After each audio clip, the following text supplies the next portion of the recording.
Law is full of paradoxes. I like to explain it as the profession having a noble heart but a wicked mind.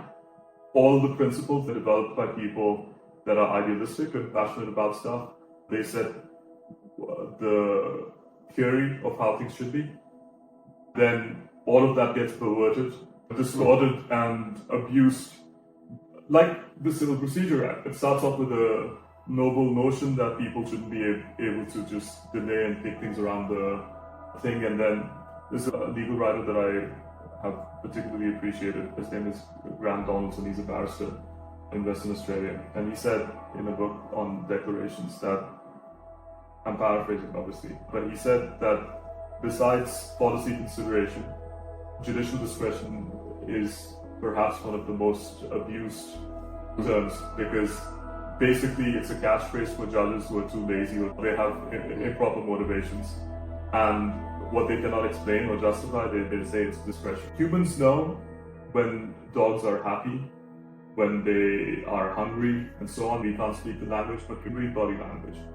And it's the same with the judges. Soon enough, there will be people arriving in court with spatial thermometers. They can check the temperature of judges. There will be artificial intelligence aided tools, and you could, in the not so distant future, understand physical patterns of behavior which correspond with spike in particular biometrics. You could from that ascertain in real time whether the judge was lying or not. And why should it not be like that? Because they are dealing with life and death. And the whole point of all of this is that they're supposed to be selfless and completely dedicated to what they're doing. So you should be able to physically monitor their vitals to come up with patterns of measurements, to understand their intention and whether or not they're having an impure thought while they're doing the thing. If they can't do that, then they should be replaced by machines, because the only humans that are worthy of that burden are people who are genuinely dedicated to doing the right thing. I never understand the whole concept of our judicial immunity is necessary for making sure that judges are not afraid, because firstly, they should be afraid of breaking the law. That's how humans function. Anybody who's not afraid will do the wrong thing.